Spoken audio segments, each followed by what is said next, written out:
All right, Zig coming in on the top 10 of the show, we have Jeremy J.Wilms, multi-instrumentalist, singer-songwriter, arranger. Jeremy has had a long and varied career as a studio musician and as a session musician, as a side musician, fill in any role that he found he could do and wanted to do, he did it. But after years of supporting others and seeing their vision, he has now decided to embrace his own.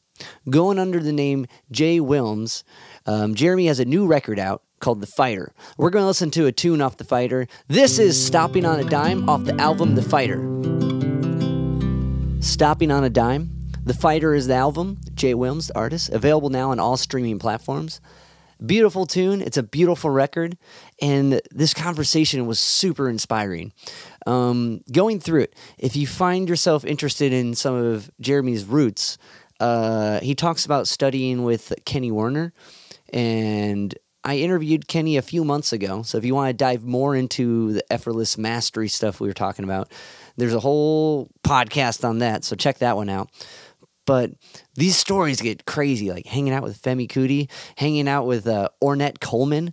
Like, this is a really exciting and inspiring conversation. I'm super stoked to share it with you guys. Before we get to that, if you can like, rate, review the podcast on any of the podcast platforms, it helps me keep talking to cool guests like Jeremy and sharing their insights with you. So without further ado, here's my conversation with Jeremy J.Wilms.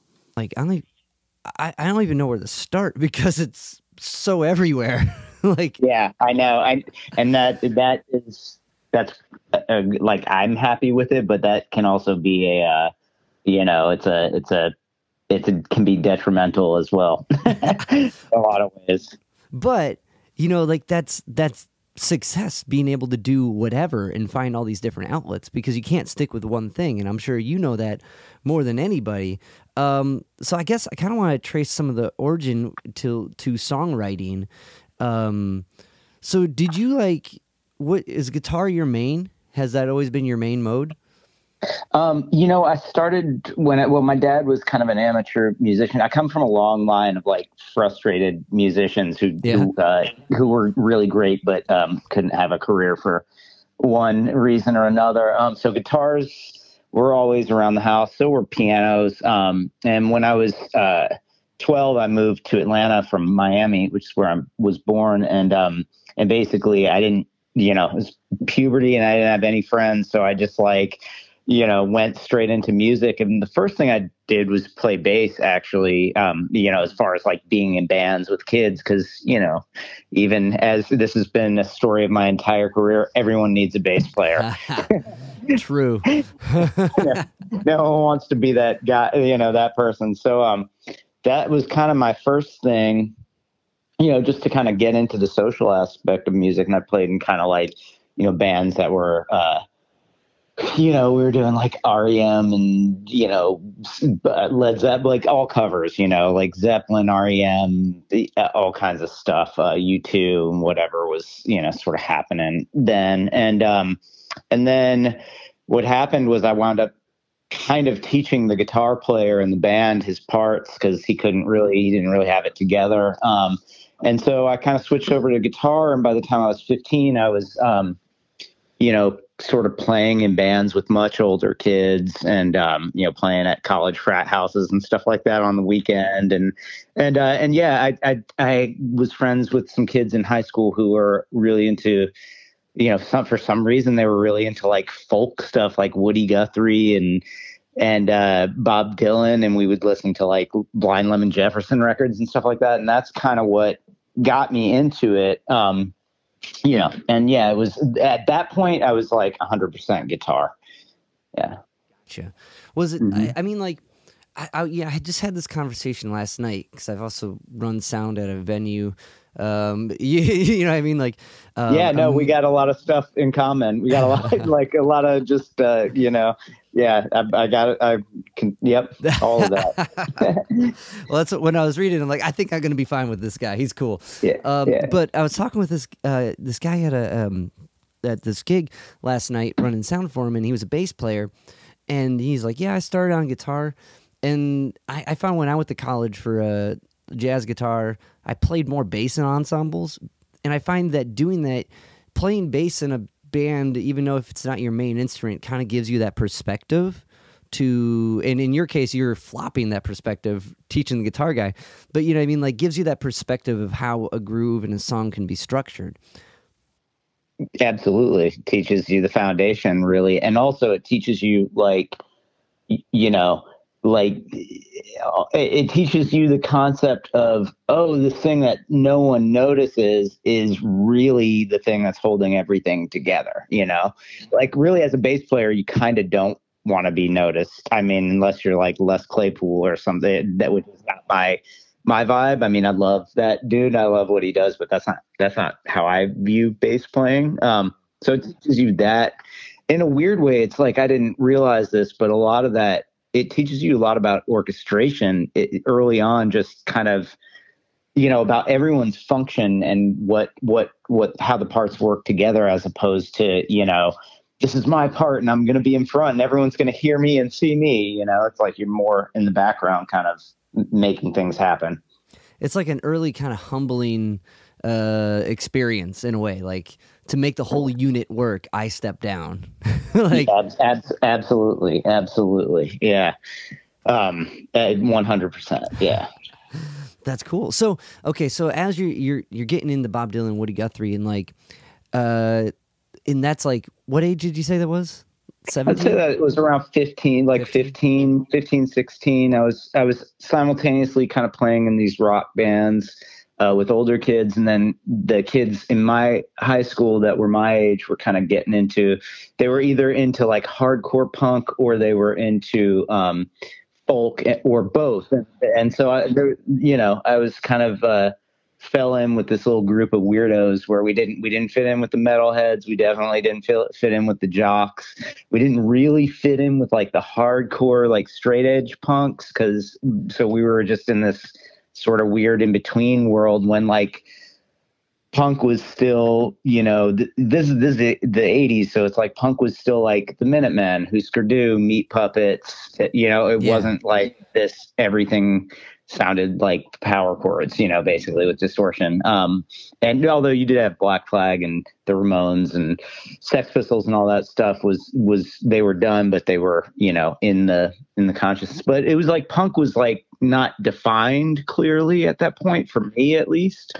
So yeah, that was like around 15 years old. I was kind of like getting all that stuff, but like a heavy dose of sort of, you know, like Smithsonian Folkways records and all that stuff, like going to the media room in the library and listening to, you know, like I said, like Blind Lemon Jefferson. The first time I had heard like Lead Belly, consciously was aware of it, was like in my school library on a turntable with headphones, you know?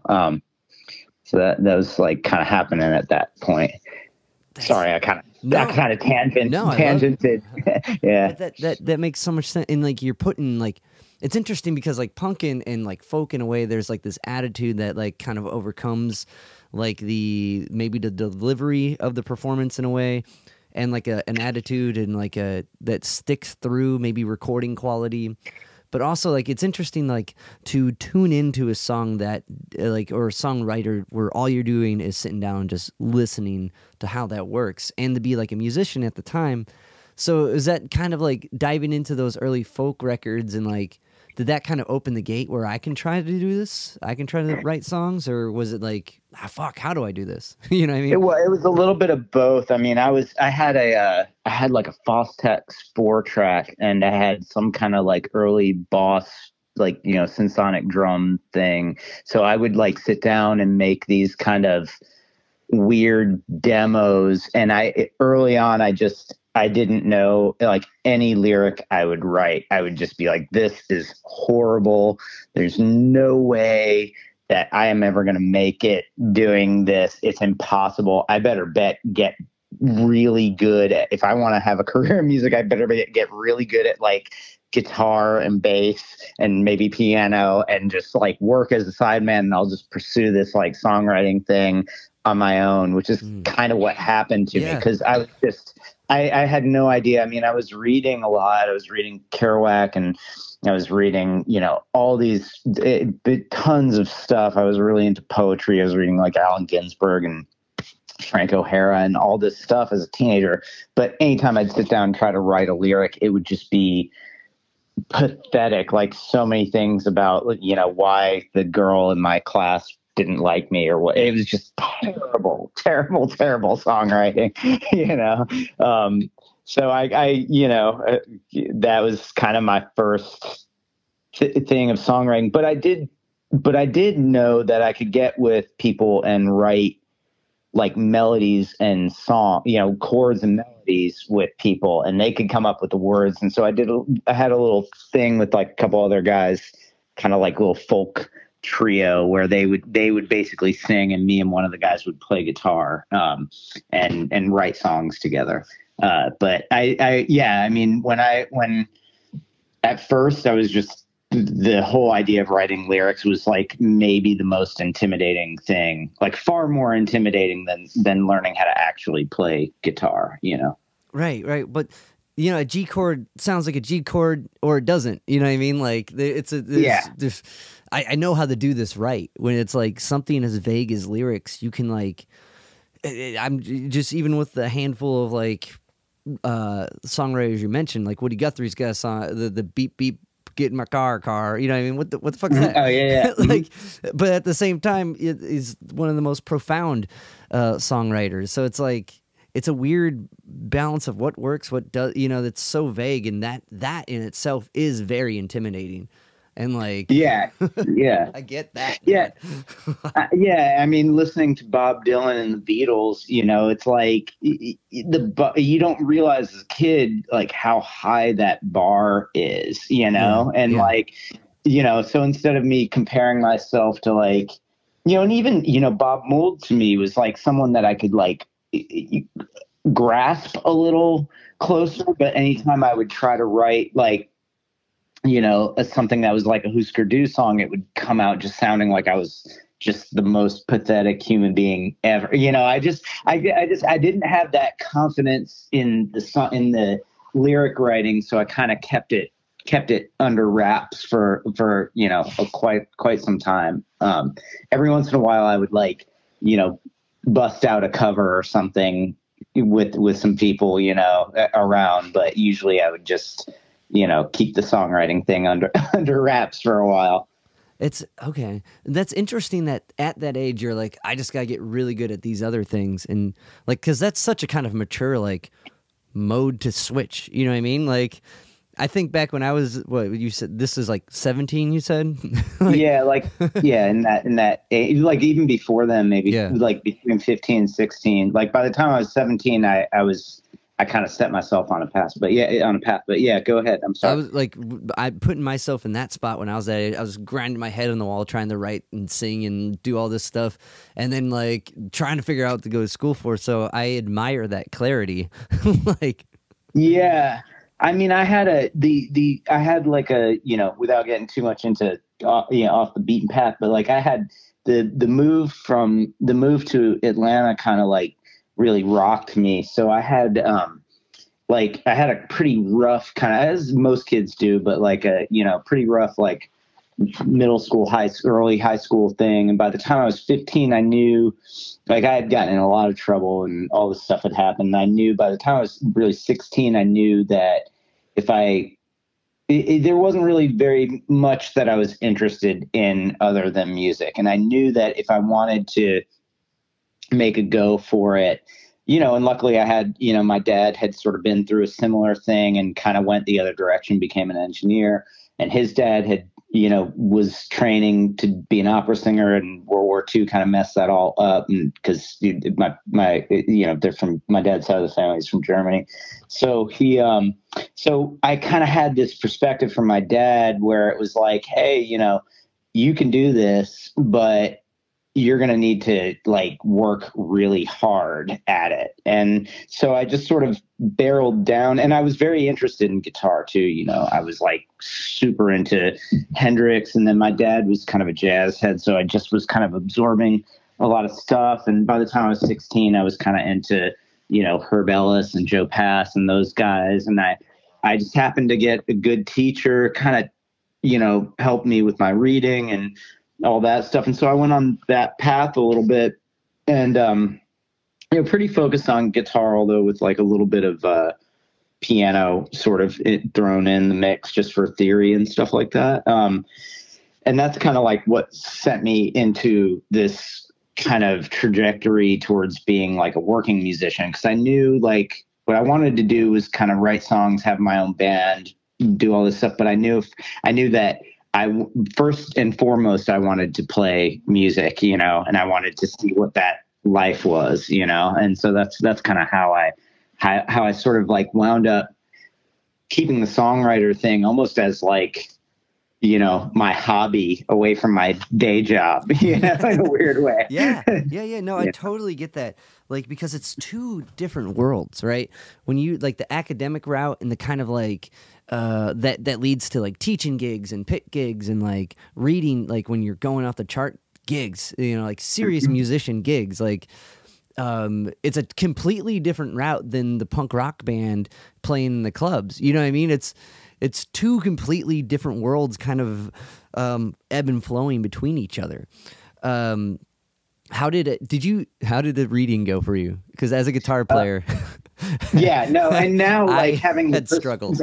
Yeah, now having the perspective, it's a ridiculous thing. Like reading on guitar is so stupid. I play all these different instruments now, and it's like I don't play really any wind instruments, although I can kind of, get around on a saxophone a little bit, but every single instrument that I've ever played other than guitar, it's like, oh, this is the system. The system is set this way. Like you're playing violin or mandolin or cello. It's like, oh, it's in fifths. There's 4 strings. There's not, everything's in fifths. It's only 4 strings. It's like your brain can handle that. Piano, it's like, oh, there's 1 middle C, right? Okay. Guitar, you have like, there's like 4 places to play middle C, and depending on where you're going, you have to be looking ahead like several measures to know what position your hand should be. It's just a nightmare, it's a nightmare. And I kind of know that. I got good enough. Yeah, I got good enough to like fake my way through, my first year in undergraduate school, and then I had a teacher that kind of kicked my butt, and I got better at sight reading but one thing that I realized was that it was way easier to read bass than it was to read guitar. You basically get your rhythms down, and then it's like you're generally going to be within at most a 3-octave range. It's all in fourths. There's no like third thrown into the mix, and if you need to like switch positions, since you have this. Generally, people are writing stuff for bass in a way more limited range. So it's just like, I found that kind of is what, so when I moved to New York, after I finished my undergraduate program at Georgia State, I moved to New York and just I lived in a house where there was an upright bass, and I just immediately started practicing that. I was in a house with a bunch of musicians, and it was just like, gigs just fell into my lap. Just like, there it is. That's it.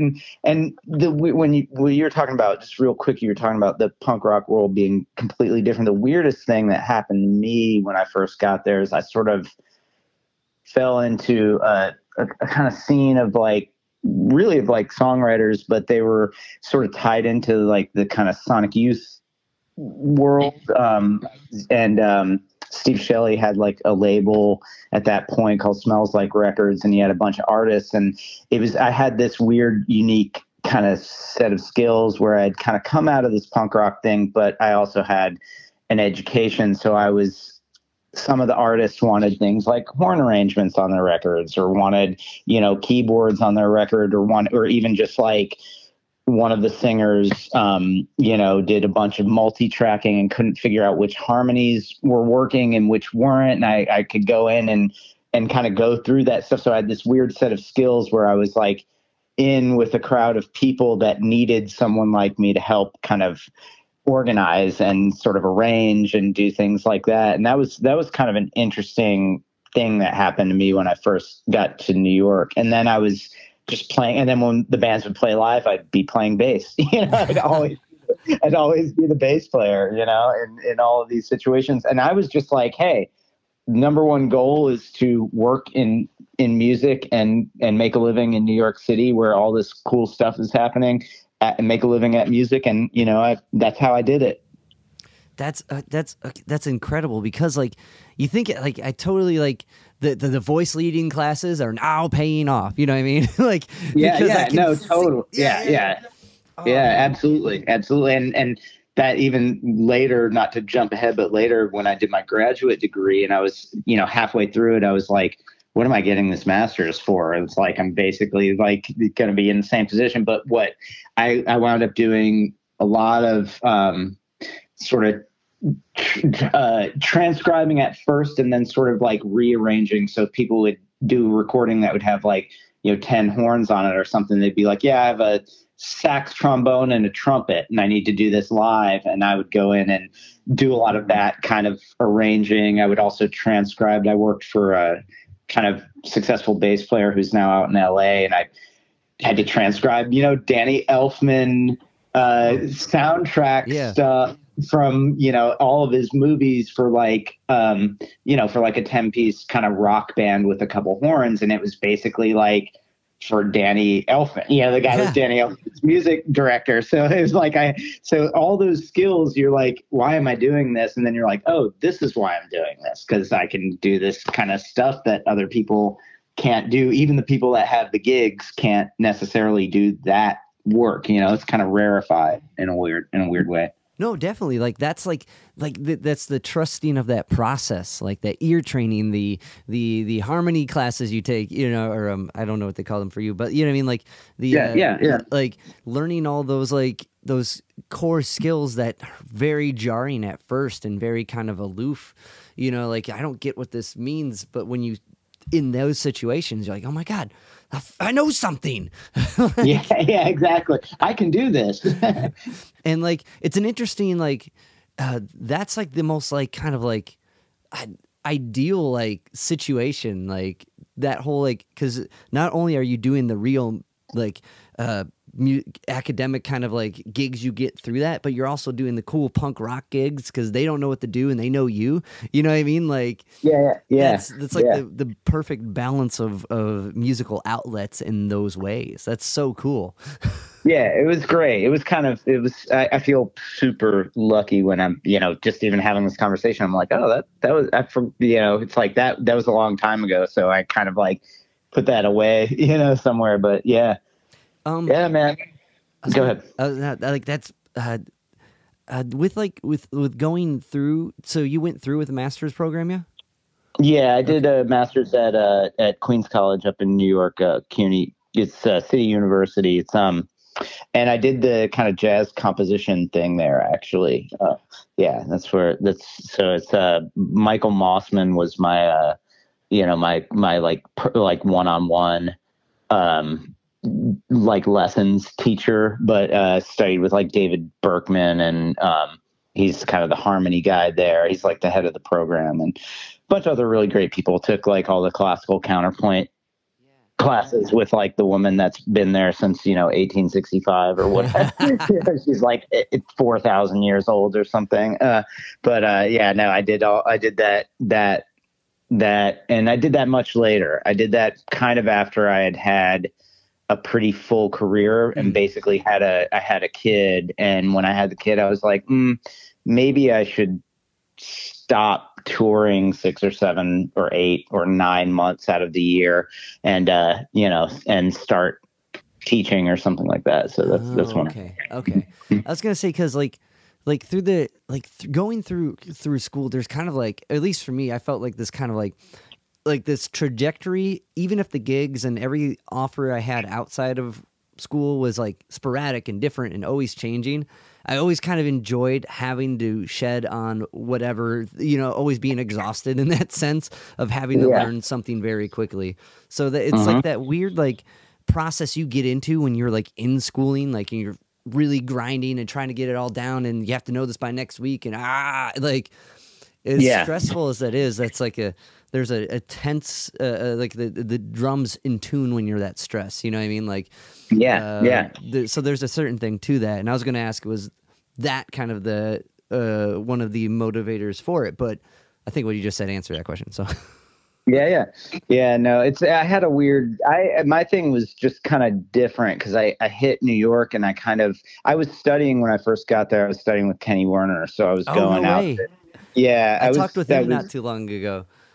Oh man, he's amazing. I haven't talked to him in probably a decade, but, he was really, I mean, actually just tying that whole thing of like the music education thing and then the songwriting thing. And like, he was super, even though I was studying kind of jazz stuff with him, he was like as important as anyone in me kind of pursuing the songwriting stuff. Cause I would go over there and he'd be like, man, world doesn't need any more jazz musicians, really. Like, it just doesn't. It's like, what are you, like, what's your thing? What's your thing?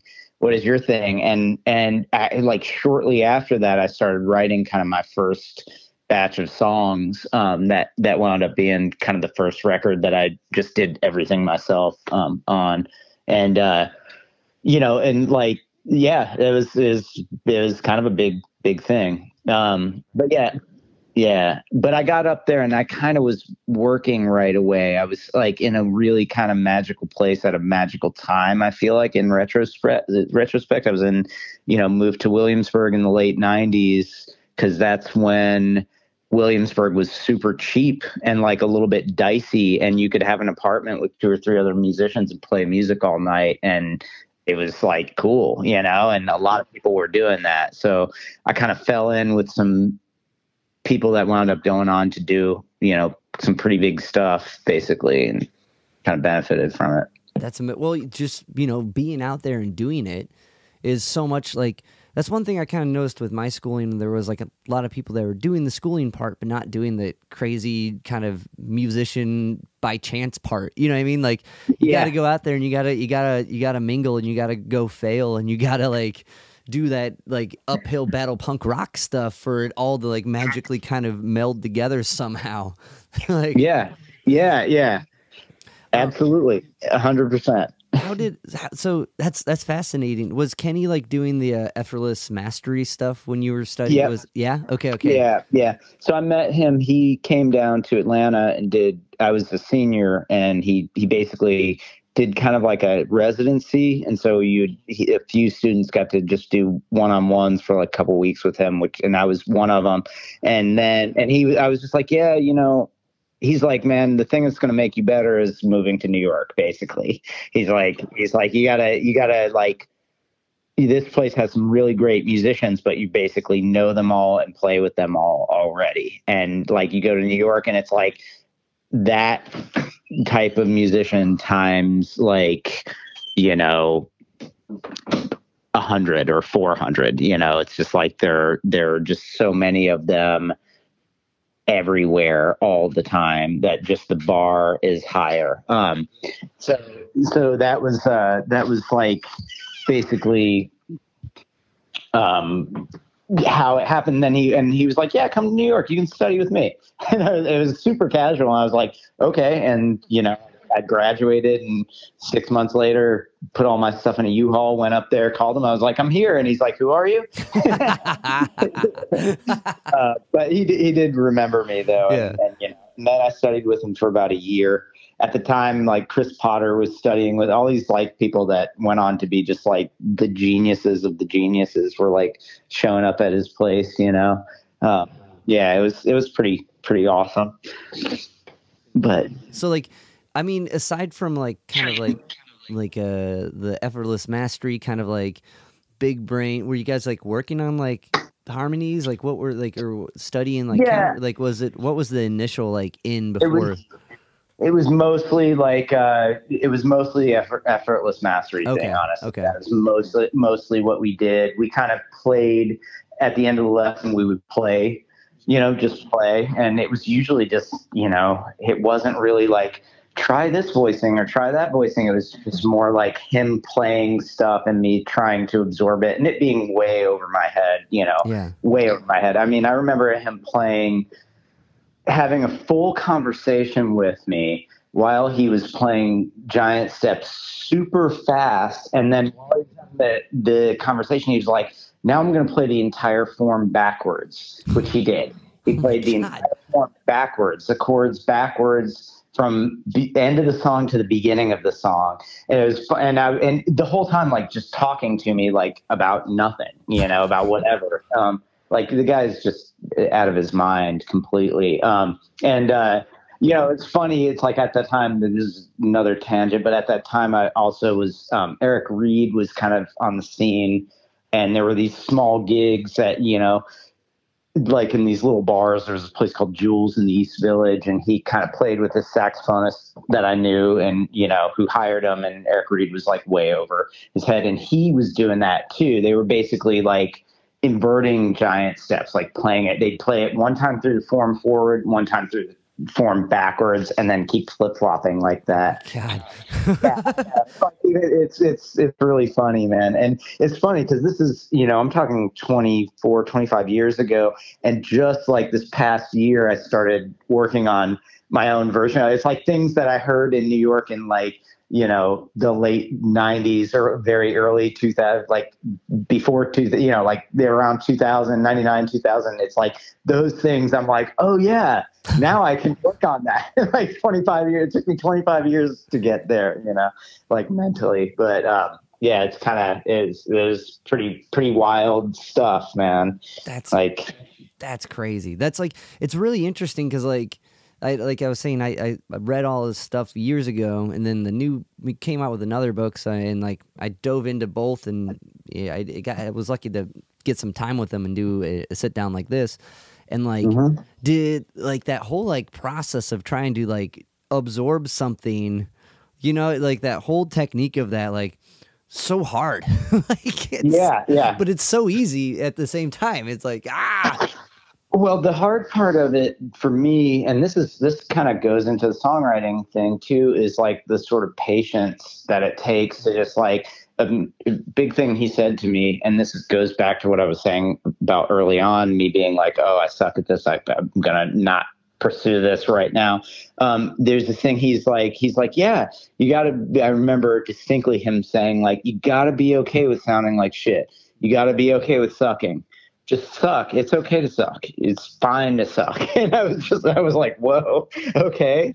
But that's kind of it. 'Cause you just gotta, in a lot of ways, like sit through it and kind of face yourself, you know, over and over and over again. Sit through it and face yourself, sit through it and have patience and some sort of weird faith. Like you can't just be like blindly practicing stuff that is not going anywhere, but you also have to have faith that if you're doing it, you know, doing it from the right place, that you're gonna get there eventually. You know, you're gonna get to, or you're gonna get maybe not where you thought you were going, but to where you need to be. You know, that's kind of thing, and that's like what I was talking about him saying, you know, there are enough jazz musicians. Like, what are you trying to do? It's taken me, you know, it's like that is the more important thing than playing like giant steps at 240 BPM backwards. You know, it's more important to be like, oh, Kenny Werner and Eric Reed can do that, but like, you know, I can do this thing. And there's this whole part of I didn't grow up, you know, going to see the Vanguard big band as a kid, you know, and like, I didn't grow up in that culture, but I grew up in this culture. And that is something, it's like, it's funny. I feel like the jazz education world can be so, you know, daunting, because it does come into this thing of like, there's one way to do it. And it's now basically become like classical music, where it's like, if you don't have this kind of codified level of technical expertise, then you're just not even in the game. It's more like sport. In a weird way, it's more like sports than music in a lot of ways to me. And not that I don't enjoy seeing people do something on a super high level, and not that I haven't at times worked really hard and achieved like some version for my own, you know, of that for myself, and performed in that way and gotten that high. But it is kind of this, like, you know, it does kind of, it can mess with people, you know, because it can make you feel like you're not adequate or you don't have something to offer because you can't, because it's not an easy thing. Like not everyone can be LeBron James, you know, not everyone can be, you know, not everyone can be, I don't know, whoever, Kenny Garrett, you know, it's just like some people are just like that. And it's sort of an unrealistic onus to put on yourself to say like, you know, I have to be able to do that. You know, what you have to be able to do is figure out like what you do, right. You know, what you have to offer, you know. I think that's well said. And like the takeaway of any of those endeavors is what you can do with it or what you can't do with it. You know what I mean? Like, how does this apply to me? And that's such a hard lesson to learn. You know, that's lifetimes of going up there and trying and fucking it up and trying to like recover. And it's interesting how emotionally attached it is to yourself. You know what I mean? Like, oh, yeah. I can't hang on giant steps. But yeah. And I really, what you pointed out there is like, that wasn't kind of what you grew up around. You didn't grow up around giant steps in the house. You know, you grew up around something else. And like, we grow to appreciate giant steps and like, but also all of that kind of makes me think of the narrative of the fighter in a way. Yeah.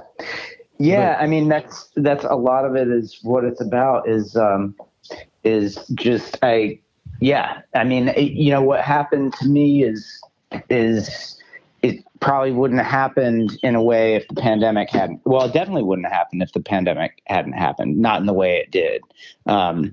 You know, it was like it was basically I was kind of getting to the point in New York where things were just getting too expensive and too hard to live. I had some really good steady gigs for a long time, and I had one even when the pandemic hit.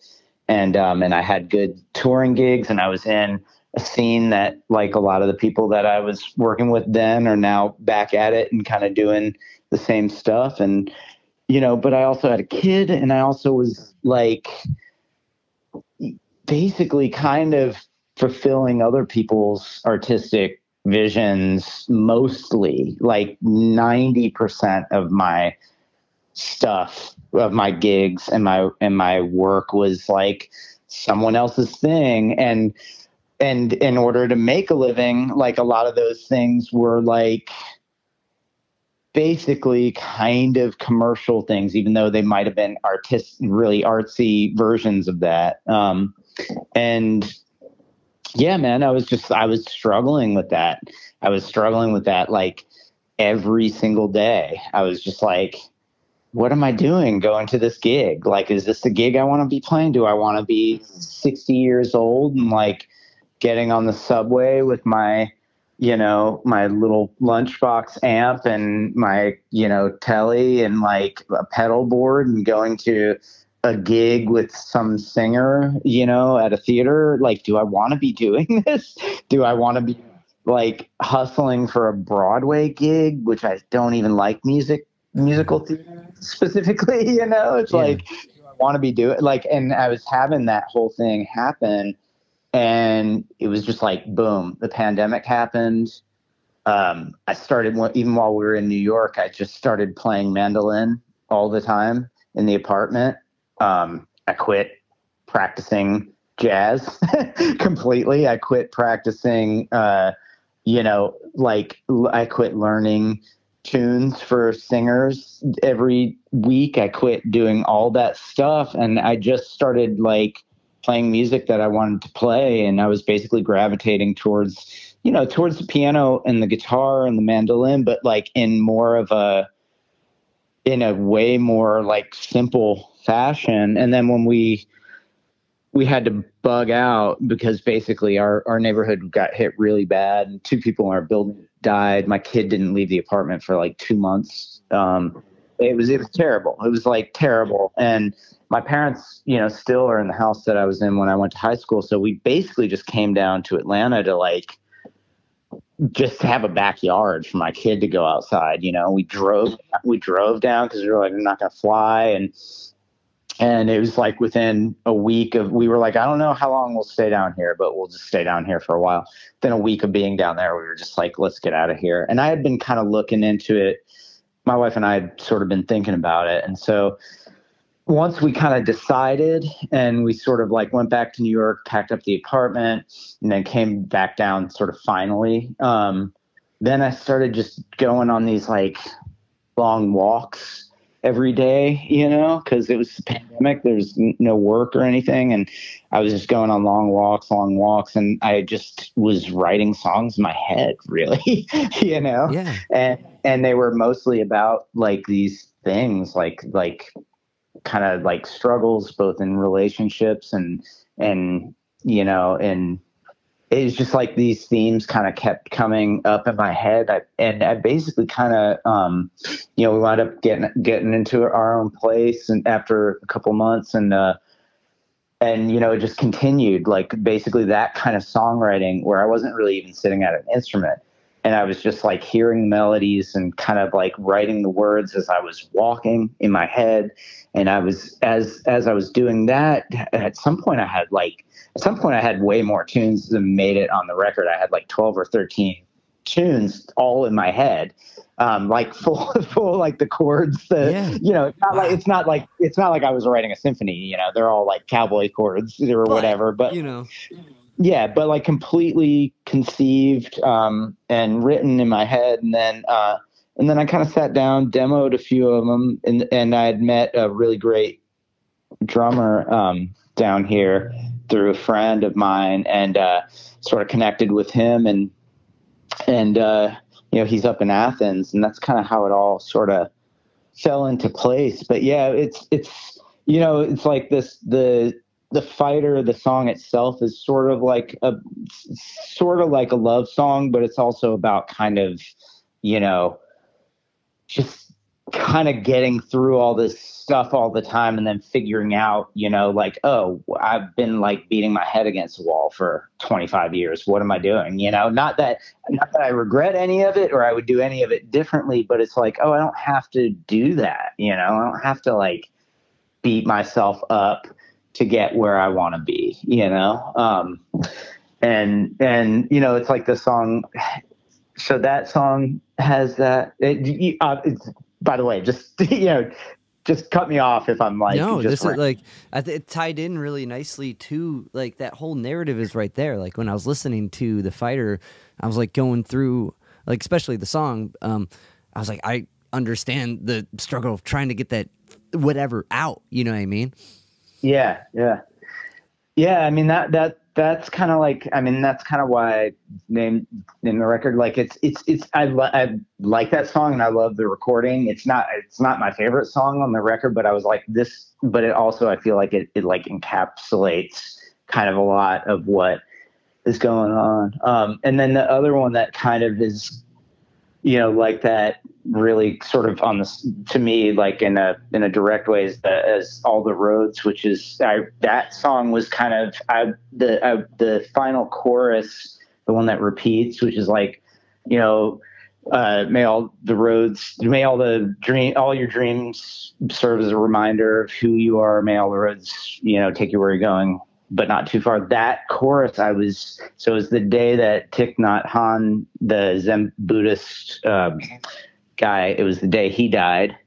So I guess that's about maybe a year and a half ago or so, 2 years ago maybe, is like the day he died. I went to sleep that night and I woke up the next morning with that chorus, just like, and I'd been reading a lot about him and all that stuff. And that chorus was just like cycling through my head with the chords, the whole thing. And I immediately like went downstairs to the piano, like sang it and played it. You know, it took me a couple minutes to figure out what it was and then voice memoed it.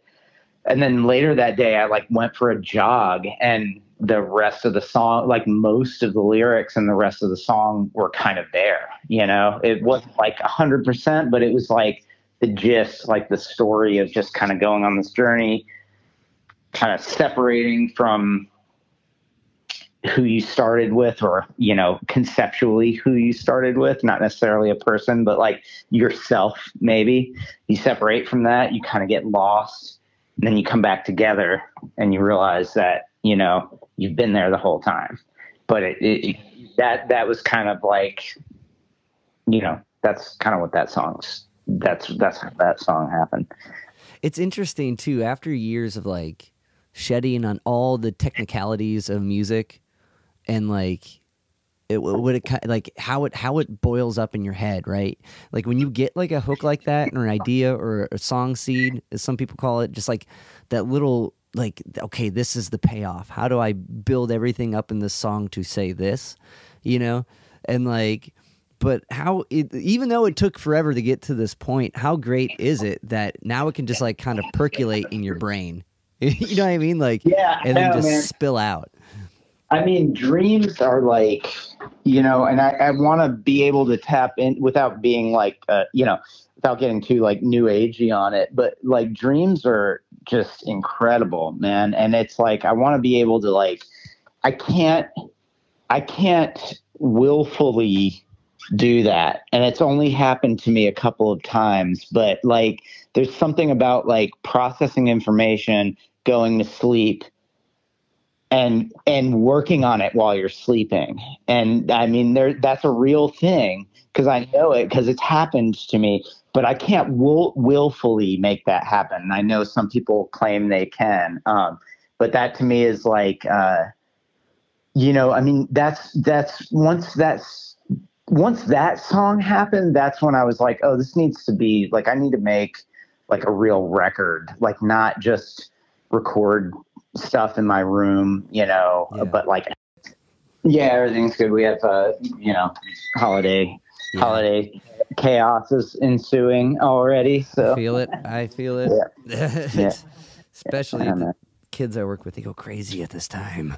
Yeah, I'm sure. They're like about to be free. Well, for them, it's like breaks. Any change in the schedule. Oh, yeah. I had a friend, this is a total aside, but I had a friend in New York. I'm not really close to him.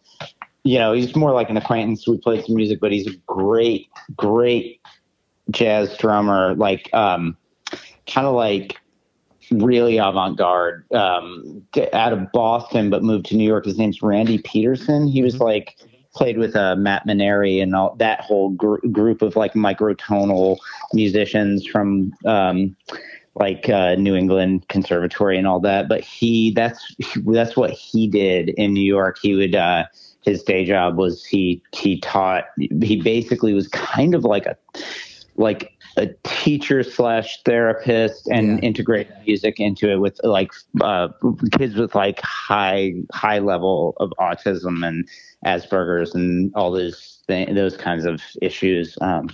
But yeah, it was very intense. Yeah. No, that sounds like if I had to write down my job, that's basically what it is. Like, yeah. Well, man, good. Like, thanks for you. Put it that way, man. Like, but to kind of relate all that to what you just said, like the part of what makes me like able to do any of that stuff I do is having that same type of outlet that you've come to too, like having these bits and these like this outlet to write songs and go perform them and record them and like kind of try to make these like this tangible thing you can chase, which is ultimately like your self-expression, you know? And to kind of go back to what we were talking about before, it's like you go through years of studying all this stuff to be able to do that or to find success and say at the very beginning, I feel like it's like, I want to do music because I can express myself, and that would be sweet if this is all I had to do. And then you get in this rabbit hole of like, well, if I got to do that, I got to be able to do pit gigs. I got to be able to do Broadway shows and all these stuff you don't like, but you can respect. And you know, if you do that, you got that like notch in the belt of like successful musician. You know what I mean? Yeah. And totally. One thing I want and it becomes your identity. Yeah. And if you fail at any of it, you're like, I'm a loser. Right. Well, then it goes back to the whole Kenny Warner, like you judge yourself via this stuff you don't care about. Like, yeah, exactly. Totally. 100%, man. But the one thing I wanted to, even through all that, you had a couple really cool, like, as far as like Broadway shows, like doing the Fela show. Like, if you had to do one, that's sick, man. Absolutely. And that was, again, man, this is like the magic. Like, I didn't really want to get too much into this because it sounds like you know, I don't know what it sounds like, but man, the magic of sort of place and time of moving to Williamsburg, Brooklyn, and like I moved there in 1996, and I lived in an apartment with a drummer, and across the street there was like another drummer, and a couple blocks away there was like a house of musicians, and like and then down the street there was like a garage that another dude rented, and all these people, they were like people in the band, but a lot of them were in Antibalas. A lot of them wound up being in TV on the radio, like the Yeah Yeahs, like Interpol, all this music stuff was happening in like a 5 to 10 block radius in Williamsburg. And I just happened to move in with this drummer. I didn't know that's what it was about. So we were in this building, and the building that everyone was cool. We had one neighbor and a store downstairs, and neighbors were young and they were cool. And so we would have these like all night parties with musicians coming through, and like people, you know, that wound up being in like kind of really big successful bands in that early 2000s kind of rolled through. And I met a lot of people, but probably the most important two people I met at that time were, one is this guy named Aaron Johnson, who's now, his day job, he works for Knitting Factory Management. He's basically a manager of a bunch of acts, like Saul Williams and like, yeah, Kendra Morris, who's a great singer, and a bunch of other people too.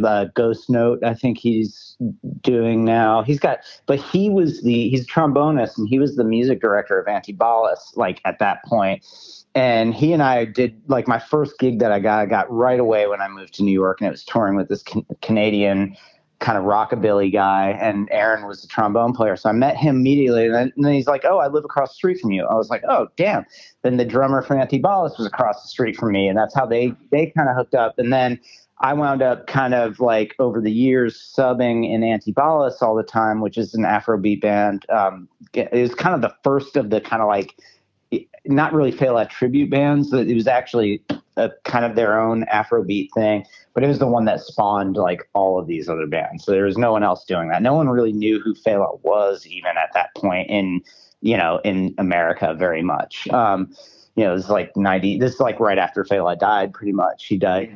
And so I kind of started subbing in that band, and then because I could play a bunch of different things. I played percussion sometimes, I played guitar, I played bass, and I would be like the guy that would just like, oh, so the bass player is sick tonight, and they had a steady weekly gig, so I'd go sit in or sub or whatever. Met so many people, like just even people still to this day that my career is sort of based on, I met through doing that. And yeah, man, so that led to being in Antibalas, was basically when they were deciding to make this play about Fela. They contacted Fela's old manager, Ricky Steen, who's a English guy. And they were like, yeah, we're going to do this play. Like, who do we get to do the music? And he was just like, well, you're in New York. You got to get Antibalas. That's the only band that will do it.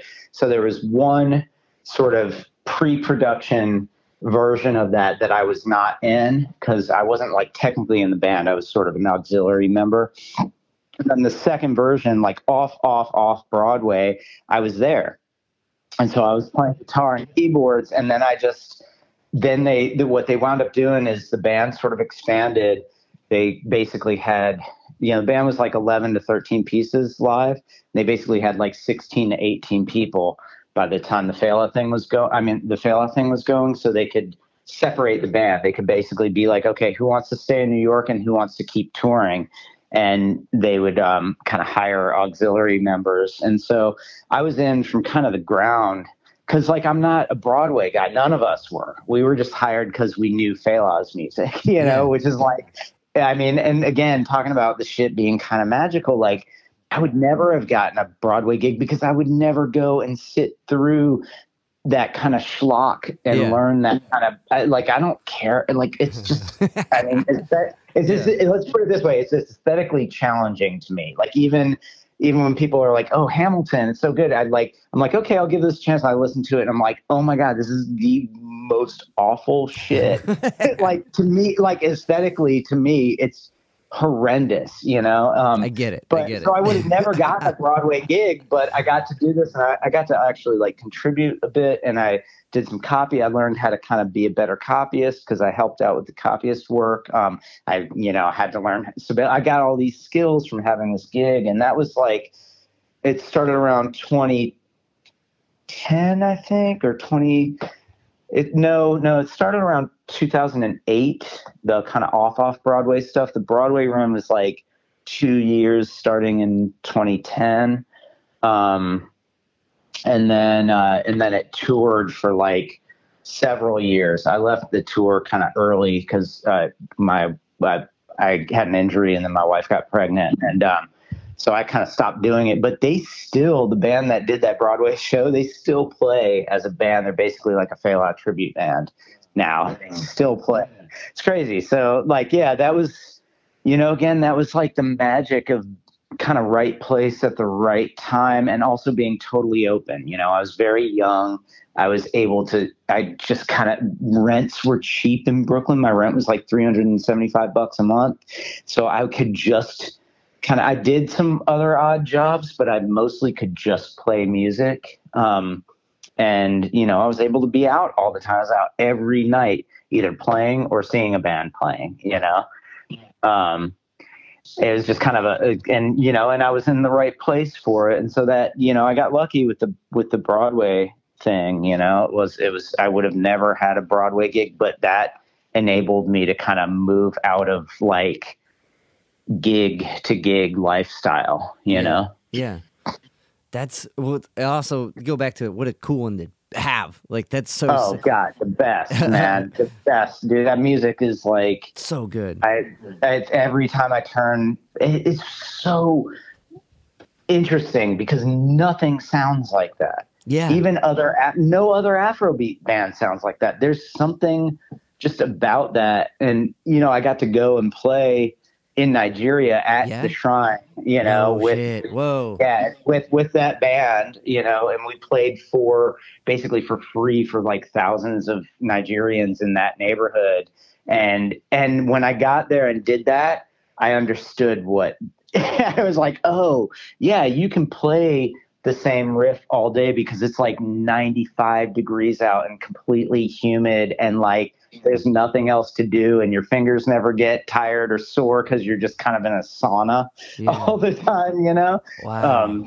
Yeah, it was like a lot of perspective, and also just like, you know, it's interesting. I mean, I could talk about the Fela thing for like hours and hours because there's all kinds of like social context, and, you know, the fact that we were like probably like half white band, or a little less than half white band, getting to go do this thing in Africa, you know, of like African music was like kind of amazing to, you know, there's like a lot of stuff to that. I don't want to get too deep into it because, you know, it could it's definitely fascinating. And it's really like, I saw Femi at the Beachland Ballroom, I forget what year, maybe 2017 or 18.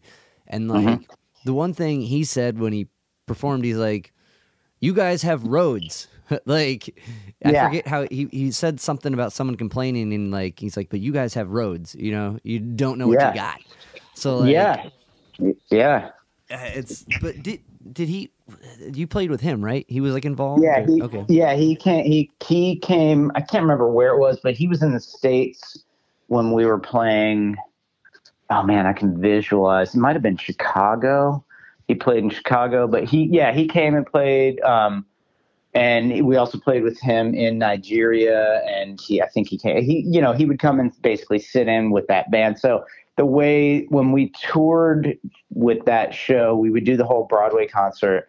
Not in Nigeria, it was totally different. It was more like just a concert, you know, Fela's music, at the Shrine. And then we did the show at a different venue, but we would often do, wherever we were in the world, we would do the show, and then we'd often have like a gig afterwards, you know? So like if we were sitting in a place for a month, we'd play like 5 or 6 nights a week. And on, you know, every Friday we were there, we'd play at some club or some party.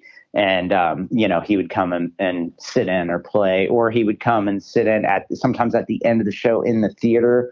We would play a few tunes, you know, and he would come and play like that. So like, it wasn't like I played in his band, you know, he came out and played with us, but we definitely hung, you know. Yeah, that's so cool though. Yeah. It was like a lot of, in Nigeria, especially, a lot of like super late nights just hanging. And he's a really, really, really, really awesome guy. Really sweet, nice, like, you know, just a great dude. I mean, it's not like I'm like close to him or anything, but like, you know, it was, you know what it's like, man, when you're around someone, you're like, oh, this person's like on some other level, you know, you can just feel it right away. Yeah, it was great. He's awesome. That's incredible. And just like his presence is so like pronounced, and like you're like, whatever this dude's saying, I'm listening. You know what I mean? Like, absolutely. And it always comes back to sort of like politics, basically, of what's happening. And it's always some stuff that like applies globally, because like Africa is sort of like, you know, people say this, Africa is the future, and you can take that in a lot of different ways. But like one thing he says, like, people say Africa is the future, they're meaning, you know, like in a positive way, like, oh, Africa's gonna on the up and up. But really, you could also look at it like, if we let we don't know what we have, how good we have it, like, that's also how you let go of what's happening, of the political situation in your country, and you allow kind of fascism to come over, you allow corruption to overcome. So it may be like Africa is the future, like the US is going to look like Africa eventually if we don't get our shit together, you know, or, you know, that you could look at it from that perspective too. Like, all of these things are kind of tenuous, and if you don't kind of get control over the corruption and all of these things, you're like it's a slippery slope, and you might not realize it because you think you have it so good, and you also think it's always happening to other people, you know. And it's like that kind of being in that zone, that I feel like they are, because of where they're from and what's happened to them, you know, not just their family, but their entire continent and multiple nations, you know, because of what's happening, because of colonialism, they're always there mentally, you know. He's always there. That's the forefront of his thing, you know, as his vision. But like, to be around that and just have that veil removed or tuned in so you can see that on a very like real level, and like on a way where it's like you're working with this guy and doing all these amazing, you know what I mean? Like, what a kind of mind-altering like perspective. Oh, the whole thing. Well, dude, that's just, you know, like on that note, yeah, fucking hanging out with Ornette Coleman, which I did multiple times, is oh my god, that's a whole other thing. Like, because it's a different version of the same thing, but man, that is like you kind of enter in. It's like you're entering into a different dimension just by being around that person. You know, it's like a really intense vibe. You know, but well, okay, unpin that, because like that's yeah. Well, so, that was, what do you mean? So that was also came out of the Fela thing. So he came to see the show. And just like many other, I mean, I don't know, it's weird to call Ornette a celebrity. I wouldn't really call him a celebrity, but just like anyone else of note that would come to see the show, with the exception of like Obama, maybe, they would hang out afterwards and meet some of the people. And usually if it was a musician, they'd meet the musicians, you know? And so a couple guys in the band sort of befriended him. He was a really interesting dude. And, you know, some people say maybe there was some sort of like Alzheimer's or dementia thing happening, but I think he was just always this way. Like, he would, if he was walking down the street and met somebody that he thought was interesting, he'd just invite him over, you know? That's just kind of, he's very New York in that way. He's very open, very just kind of like, oh yeah, come on over, come hang. And so he invited a bunch of us over to play, which is something he always did. You know, he's always done that with all kinds of people.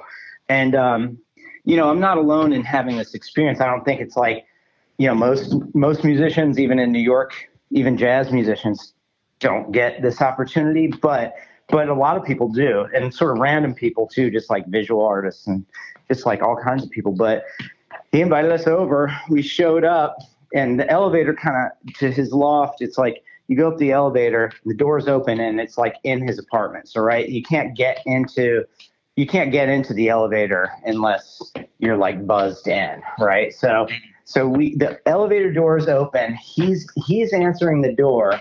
We're all standing in the elevator. It's like three of us, bass player, myself, and trumpet player. And he looks at us and he says, "I have one question for y'all. Are you free of the tonic?"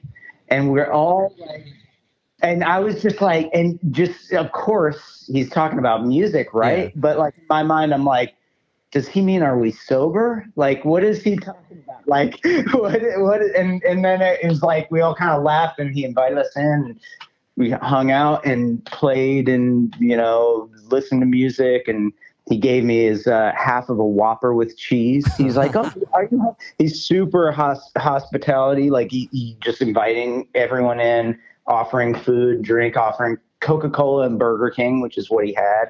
And I know it's absurd. And then you know, at some point we all kind of wandered into the little studio that he had. He has like soundproof studio off of the main part of the loft, and just started playing. And I was playing, I played bass, and the bass player was playing drums because he was a good drummer. And we started sort of playing, and Ornette came in, and we played trio for about 40 minutes or so. And he just went through, it was fucking crazy, dude. He just went through his tunes. He was playing like the Sphinx, and he was playing Lonely Woman. And I'm like 2.5, 3 feet away from him. And the sound, it was surreal because he sounds exactly like, this is the stupidest thing I've ever said, but he sounds exactly like Ornette Coleman. Like it doesn't sound like, it's like that sound that you hear on the records. That's this exact sound. It's like as if it's coming off a blue record or something, you know? Yeah. And yeah, man, it was like chilling, really. It was like chilling, you know, again, like it's not like I was like in his band or got a gig with him or anything like that, but I had this experience that was like, you know, just kind of circumstantial in a lot of ways. But like also just completely like life altering, you know? Yeah. Like it just changed everything. You know? Yeah. It's like, it was just really wild, man. Yeah. So that was the Ornette. That's incredible. Well, you know, it's fascinating. Like, I totally get that statement by he sounds like himself, because like you listen to those records and they're so out, you know, they're so far out. You're like, can this guy repeat that? You know what I mean? Like, and that's incredible that the answer is yes. Like, yeah, it is absolutely yes, man. And it's like, he's like exactly the same kind of a little bit sharp that he always is, you know. It's like it's like everything is. That's when I had this realization, not that I really needed it, like, but you have this realization like, oh, none of this is like accidental, you know. This is like what he means, you know. This is him, this is his sound, and this is what he means. It's not like, I don't know, it's like, this is what he means to do. You know, this is who he is. It's really that. It's like, I guess it's just, again, going back to like things, it's just like honest, man. It's just like straight up honesty, you know. It's pretty wild.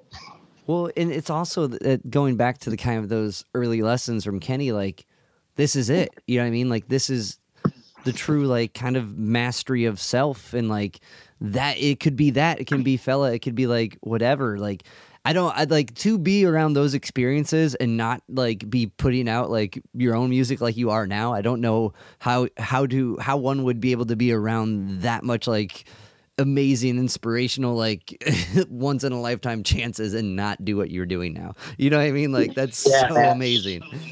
Well, I appreciate it. Yeah, I mean, it's it definitely like, it's funny because in a way it's like thinking about it in this terms, not like I was thinking about this before, but like it definitely like a lot of boxes got checked off for me, in my, my career. There's still things I want to do, but I'm less. It's the thing that's changed most is I'm less inclined to like seek out a good sideman gig. Because I've had the big kind of jazz sideman gig was I played with Chico Hamilton. I was his guitar player for a couple of years. He was 80 when I was in his band, so he's pretty old, but he was still playing his ass off. And like he died at 88. And I stayed in touch with him, but I actually left his band to do the Fela thing. And unfortunately, the whole time I was in his band, we didn't record. And right when I left and I referred a great guitarist friend of mine named Nick Dimopoulos, they made a record like 3 months later. Yeah. And I was just like, oh man, that hurts. But that was, it's like, that's the thing is now I'm just, I have enough stuff of my own that I want to do, both in the songwriting thing. I have a whole other like companion record that I'm going to try to do in my own place, like again, like all by myself, for next year. And I want to re-release like some of the first jazz record I've made and a bunch of other, I have so much stuff of my own now that I want to do that. Like, I'm kind of done with that hustle. And I'm fortunate that like I did a bunch of cool stuff, some of which happened to me. I obviously had the skill set, but it was also circumstantial, like plenty of people have some version of the skill set that I have, and so I was just like lucky in a lot of ways and, and like proactive in putting myself in the right place and being on time and, not being an asshole and all that. Well, stuff, yeah. And inspiration shows up if you clock in. You know what I mean? Like if you're making time for it, eventually it will find you. But if you don't make time for it, and if you don't do that, it won't happen. Yeah, absolutely. But man, I really appreciate your time. This has been this super delightful conversation, and the record's beautiful. One other song I wanted to mention, Props. Yeah, Props. Yep. Yeah. Like kind of going back to like the beginning of this conversation where you're worried about not writing like impactful lyrics. I'm like, that one, the payoff at the very end, it's so good. That's such a well-written song. I have to admit, I stole the very last, like not word for word, but the idea for the last lyric came from this Zen master that I know. And he was talking about, literally he was literally talking about his house falling apart. And he was like, that's its responsibility. And I just got to put it back together or something like that, something to that effect. And I was just like, oh, that's a song lyric right there. Yeah. So the not word for word, but that concept, credit where credit is due. We'll give it to, Soto Zen Buddhism. But like it's as the songwriter, it's your job to prop the idea up. You know what I mean? Like, even if it comes from everything comes from external, it's the Joe Strummer input-output theory. We take in to put out, And either way, it's an incredible song. It's an incredible record. I really appreciate your time, man. Before we're kind of splitting, is there anything else you want to plug? Oh man, I've talked your ear off. No, dude, I loved it, man. This is I'm amped up, man. This is awesome. Yeah, I just want to say, like, maybe just thank like Bo Bedingfield, who played drums on it, my friend Julia Haltigan, who sang, and Kyle Spence, who recorded, mixed, and mastered the whole thing amazingly, and was just a total pleasure to work with. He's also the drummer in Kurt Weill's band. If you're into him, great musician, awesome dude. And Nick Robbins is the bass player, although it's like, I don't know if Nick Robbins ever like exists outside of when he needs to be in the studio to play bass.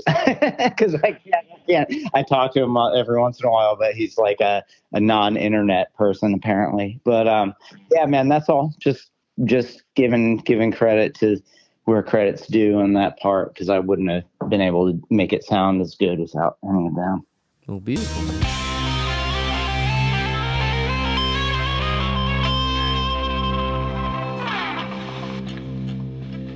Yo, Spike Spiegel here. You just listened to Zig of the Gig podcast. Keep riding the bebop. See you, Space Cowboy. Bang.